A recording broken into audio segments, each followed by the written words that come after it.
नाजायज़ संबंध बनाने का वो आदी था, लेकिन जब पत्रकार ने उसको आपत्तिजनक तरीके से देख लिया तो उसने शूटरों को फ़ोन किया और उसने कहा कि तुम जल्दी मेरे पास आ जाओ, किसी का काम ख़त्म करना है। शूटरों से संपर्क करने के बाद वह 4 लाख की सुपारी देता है और कहता है कि तुम इसका काम तमाम कर दो। शूटर कहते हैं कि तुम मुझे 1 महीने का समय दो और मैं इससे 1 महीने के अंदर ऊपर भेज दूंगा। ढोंगी बाबा की एक ऐसी कहानी जो भी सुना वो सन्न रह गया, जो कि पुजारी था, लेकिन जिस तरीके की उसने कृत्य किए वो मानवता को शर्मसार करता है। नमस्कार दोस्तों, मैं आप सबका सुशील तिवारी। पुलिस ने जांच में बहुत सारे खुलासे किए, लेकिन परिवार अभी भी कह रहा है कि उसके साथ न्याय नहीं हुआ है और वो कह रहा है कि हम जाएंगे उत्तर प्रदेश के मुख्यमंत्री आदित्यनाथ योगी जी के पास। मैं बता रहा हूं एक ऐसी घटना, उत्तर प्रदेश की राजधानी लखनऊ और लखनऊ के पास पड़ता है सीतापुर, जहां पर पत्रकार को एकाएक फ़ोन आता है कि तुम मेरे पास आ जाओ। कोई भी अगर पत्रकार को फ़ोन करता है तो वो यही सोचता है कि कोई ऐसी खबर होगी, कुछ ऐसा हुआ होगा कि मुझे वो बुला रहा है। पत्रकार कुछ भी नहीं सोचता है और वो तुरंत वहाँ चला जाता है, लेकिन वहाँ पर कोई और उसका इंतज़ार कर रहा था। वहाँ पर शूटर छिपे हुए थे और अंधाधुंध उस पत्रकार पर फायरिंग करते हैं। उसके सर में गोली लगती है, उसके छाती पर गोली लगती है और उसकी मौत हो जाती है। आनन फानन में पास के लोग आते हैं और पुलिस को फ़ोन करते हैं, पुलिस अस्पताल लेकर जाती है, लेकिन वहाँ पर डॉक्टर कहते हैं कि इसकी मौत हो चुकी है। हर दिन एक नई घटना जिसे हम नहीं चाहते कि आपको सुनाएं, लेकिन हम आपको करना चाहते हैं सचेत और सावधान। मैं आपको बता रहा हूं एक ऐसे पत्रकार के बारे में जिसने अपनी कलम से बड़े बड़े अधिकारियों के होश ठिकाने लगा दी, लेकिन आज उसी पत्रकार को अपने एक बाबा ने अपने चंगुल में फंसाया और उसकी मौत हो गई। ये घटना है राघवेंद्र वाजपेयी की। राघवेंद्र वाजपेयी जो कि एक पेपर में काम करते थे और अपनी ईमानदार छवि के लिए जाने जाते थे, लेकिन राघवेंद्र वाजपेयी ने कभी ये नहीं सोचा होगा कि जिस कलम को वो धार देते हैं, सच की आवाज़ को बुलंद करते हैं, एक दिन उन्हीं के लिए ये काल बन जाएगा। रश्मि जो राघवेंद्र की पत्नी है, उसका रो रो कर बुरा हाल है और वो कहती है कि सच अभी पुलिस छुपा रही है। मैं पूरी घटना आपको बताता हूं कि आखिर ऐसा क्या हुआ जहां राघवेंद्र वाजपेयी को नकाबपोश बदमाशों ने दिन में दिन दहाड़े गोलियों से छलनी कर दिया और एक पत्रकार की मौत हो जाती है।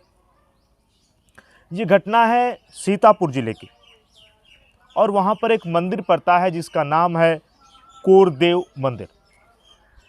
कोरदेव मंदिर पर आना जाना था और वहाँ पर राघवेंद्र हमेशा पूजा पाठ करने के लिए जाता था।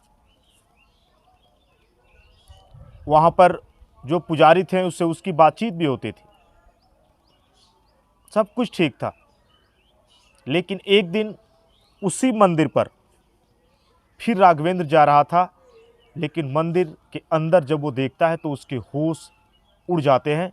वो देखता है कि जो बाबा खुद को पुजारी कहता था, खुद को भक्त कहता था, उस बाबा को उसने किसी दूसरे के साथ आपत्तिजनक रूप से देख लिया। वो बाबा डर गया, वो सहम गया, लेकिन उस बाबा ने कहा कि इसने मुझे देख लिया, मेरी बदनामी होगी, मुझको इस मंदिर से निकाल कर बाहर कर दिया जाएगा, मेरी रोजी रोटी छिन जाएगी।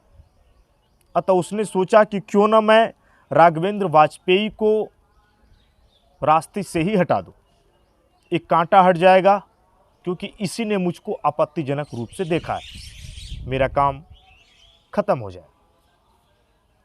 राघवेंद्र वाजपेयी रोज मंदिर आता है, लेकिन एक दिन फिर ये बाबा, जिसका नाम शिवानंद बाबा है, जिसको विकास मिश्रा के नाम से भी लोग जानते हैं, ये बाबा लगभग 5 या 6 साल से उस कोरदेव मंदिर में पुजारी। ये अपनी फ़ोन की घंटी घुमाता है निर्मल को, और निर्मल के साथ एक असलम गाजी भी है। ये दोनों अपराधी किस्म के व्यक्ति हैं और ये फ़ोन करके बुलाता है। पहले ये निर्मल से संपर्क करता है और निर्मल गाजी से संपर्क करता है और वो कहता है कि एक व्यक्ति को हटाना है, मैं तुम लोगों को एक सुपारी दे रहा हूं। बदमाश कहते हैं ठीक है, हम 2 लोगों से संपर्क करते हैं। मुंह मांगी कीमत 4 लाख रुपए की डील होती है पत्रकार को मारने के लिए, और वहीं पर शिवानंद 4 लाख रुपए दे देता है, जिसको विकास मिश्रा भी कहा जा रहा है कि इसको विकास मिश्रा के नाम से भी लोग जानते थे। 4 लाख की डील, सुपारी दे देता है पुजारी पत्रकार राघवेंद्र वाजपेयी को मारने की। लेकिन जो शूटर हैं, जो अपराधी हैं, वो कहते हैं कि आप बात करते रहना राघवेंद्र से, राघवेंद्र को कभी शक ये ना हो कि आप उसे मारना चाहते हैं। शक की सुई कहीं और इशारा कर रही थी और वो सब बात कर रहे थे। शूटरों के समझाने के बाद जो बदमाश थे वहाँ से चले जाते हैं और वो फिर निर्मल और गाजी 2 और व्यक्तियों से संपर्क करते हैं कि एक पत्रकार है, उसको रास्ते से हटाना है। दोनों की बात बन जाती है। लेकिन एक दिन कहीं पर रामलीला का कार्यक्रम चल रहा था और उस रामलीला के कार्यक्रम में पुजारी और उसके साथी भी मौजूद थे और वहीं पर पत्रकार भी था। रामलीला खत्म होती है, लेकिन अभी असली जो लीला है वो अब शुरू होती है। वो बाबा फोन करता है और उसे बुलाता है और एक हेमपुर ओवरब्रिज है। हेमपुर ओवरब्रिज के पास ही छुपे होते हैं बदमाश और वहीं पर अंधाधुंध फायरिंग करते हैं। दोपहर का ये समय है। 4 गोलियां दनादन पिस्टल लहराते हुए मारते हैं। उसके छाती पर और सिर में लगती है और वहीं पर वो गिर जाता है। फिर वो पिस्टल लहराते हुए वहाँ से भाग जाते हैं। वहाँ के लोग जो बगल के हैं वो देखते हैं, पुलिस को सूचना दी जाती है, पुलिस आती है और बगल के नज़दीकी अस्पताल जब लोग लेकर जाते हैं तो वहाँ पर डॉक्टर कहते हैं कि मौत हो चुकी है, आपने आने में देरी कर। अब पुलिस के लिए भी ये बड़ा काम है कि दिन में मर्डर हो जाना, खुलेआम बेखौफ बदमाश आते हैं, एक पत्रकार को गोली मार देते। आखिर किस ओर इसका इशारा हो रहा था? पुलिस लगातार जांच में जुट जाती है। पुलिस कुछ लेखपालों को भी जाकर गिरफ्तार करती है। जब कभी खबर राघवेंद्र ने उनके लिए लिखा था, उनको भी हिरासत में लेती है। तो पुलिस कहती है कि कुछ रोज पहले जब पुलिस कॉल डिटेल खंगालती है तो राघवेंद्र का किसी और महिला के साथ संबंध जो पुलिस बता रही है, वो हर रोज उससे बात करता था और एक दिन उस महिला से वो मिलने गया था जिसकी शादी हो चुकी है।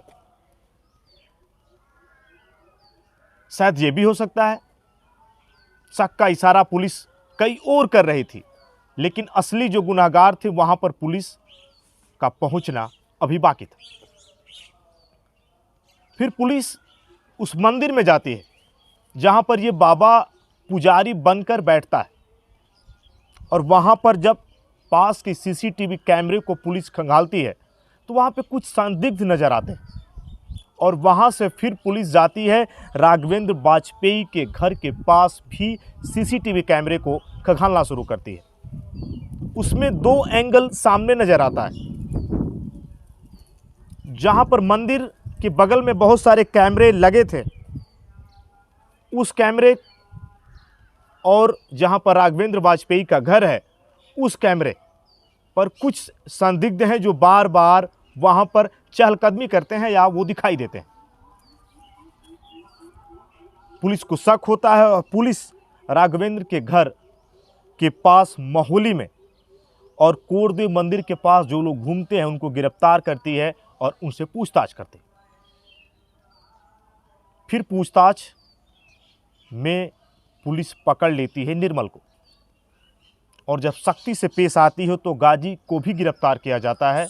और फिर इन्होंने किया एक बड़ा खुलासा, और इन्होंने बताया कि मुझे सुपारी दी थी इसी बाबा ने, जिसका नाम विकास मिश्रा है। पुलिस जब इसे पकड़ती है तो इसने पुलिस को कुछ और बताया। ये कहता है कि मुझको आपत्तिजनक स्थिति में राघवेंद्र ने देख लिया था और मुझसे बात करता था फ़ोन पर, और कहता था कि तुम मुझे 18-20 लाख रुपए दे दो, मैं किसी को नहीं बताऊंगा। रकम बहुत ज़्यादा थी। मैंने कहा कुछ पैसे ले लो, काम बन जाएगा, इस बात को यहीं पर ख़त्म कर दो। लेकिन वो 18-20 लाख रुपए लगभग इतना वो मांगता था मुझसे। अतः मैंने सोचा कि इसको रास्ते से ही मैं हटा दूँ। फिर मैं संपर्क करता हूँ और मैं निर्मल और गाजी से, जो कि दोनों ही अपराधी हैं, गाजी जेल में है, ये फिर किसी तीसरे से संपर्क करते हैं। लेकिन पुलिस को इनको पकड़ने के लिए काफ़ी पापड़ बेलने पड़े। पुलिस वहाँ पर बीटीएस की मदद से उस रडार पर पहुँचती है। इसके साथ ही पुलिस 4000 मोबाइल को सर्विलांस पर लगाती है और हजारों कैमरे की तफ्तीश से ये पकड़ में आते हैं। लेकिन आखिर कैसे इसने किया? इसने आरोप लगाए कि वो पैसे मांग रहा था, तो मैंने इसकी हत्या करवा दी। वहाँ के अधिकारियों ने भी इसके बारे में बताया, जो वहाँ के एसपी चक्रेश मिश्रा हैं, उन्होंने ये पूरी बात बताई। लेकिन एक बड़ा सवाल कि आखिर ये कैसे हुआ? पुलिस को शक भी होता है, या फ़ोन करता है जहाँ पर रामलीला या जो कार्यक्रम था, उस कार्यक्रम में एक लड़का है जिसका नाम कोमल मिश्रा है, वहाँ पर वो किसी पात्र में कोई कलाकार का पाठ करता है, और वहाँ पर जो ये पुजारी है, जो कि हमेशा किसी दूसरे के साथ संबंध बनाने का आदी है, कोमल मिश्रा वहाँ भी उसके साथ गलत व्यवहार करने का प्रयास करता है, लेकिन वो सफल नहीं होता। लेकिन उसी हत्या के बाद, जिस दिन राघवेंद्र वाजपेयी की हत्या होती है, उसी समय शाम को ये फ़ोन करता है और उसको होटल में लेके जाता है, और वहाँ पे अच्छे अच्छे व्यंजन परोसता है, वो भी खाता है, और वहाँ पर ये कोमल मिश्रा के साथ संबंध भी बनाता है। उसको जीन्स खरीदवाता है, शॉपिंग करवाता है, और वहाँ पर पुलिस ने 6 बियर और कुछ और गांजे भी उस रूम से बरामद किए। वहाँ पर एक और एंगल समझ में आया कि इसने फ़ोन करके कोमल से कहा कि कोमल, मेरे रास्ते का कांटा ख़त्म हो गया, आज बहुत बड़ी पार्टी मैं तुमको देने वाला हूँ। लेकिन ये साफ समझ में आ गया कि पुजारी के वेश में इस कोमल ने जो कृत्य किया, कानून को अपने हाथ में लेकर ये का दरवाज़ा खटखटा सकता था। एसटीएफ की टीमें लगाई गई, शूटरों के स्केच भी बनाए गए, लेकिन पुलिस अभी उन शूटरों को पकड़ नहीं पाई है, उनकी तलाश जारी है।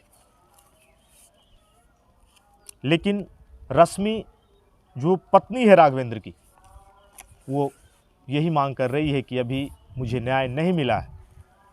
तो राघवेंद्र की मां का बुरा हाल है, वो यही कह रही है कि मेरे 2 बेटे पहले ही मर चुके हैं, उनका इंतकाल हो गया है, ये तीसरा मेरा बेटा था, इसकी भी मौत हो चुकी है, परिवार का लालन पालन कौन करेगा? राघवेंद्र के छोटे छोटे बच्चियां हैं, उनका भविष्य क्या होगा?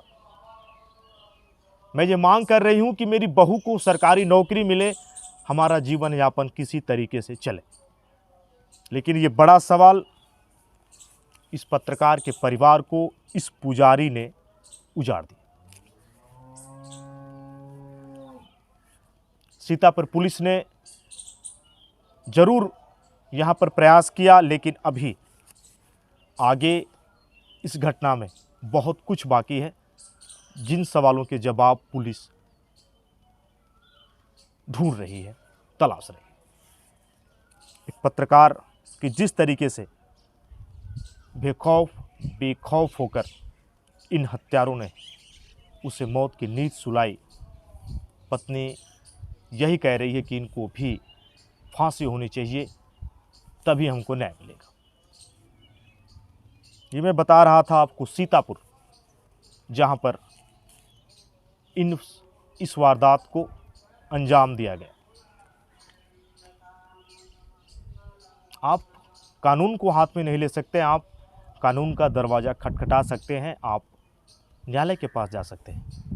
आप अगर गलत करते हैं तो फिर उसके पीछे आपने जो भी जुर्म किया है, आप आज नहीं तो कल पकड़े ही जाते हैं। मेरे वीडियो दिखाने का मूल मकसद यही था, आप सुरक्षित रहें, अपने परिवार के साथ रहें, कभी भी कुछ ऐसा गलत ना करें कि आपका परिवार और आप खतरे में हो। जीवन भगवान ने दिया है, उसको सादगी से जिएं, सकारात्मक दृष्टिकोण के साथ आत्मचिंतन करें, कभी भी गलत काम ना करें। मेरे वीडियो दिखाने का मूल मतलब यही। आप जितना मुझको प्यार देते हैं, आपका बहुत बहुत धन्यवाद। आप हमारे चैनल के साथ बने रहें। बताइएगा मेरा वीडियो आपको कैसा लगा। जय हिंद, जय भारत, भारत माता की जय, वंदे मातरम। सुशील तिवारी एक बार फिर आप सभी को सादर प्रणाम करता है।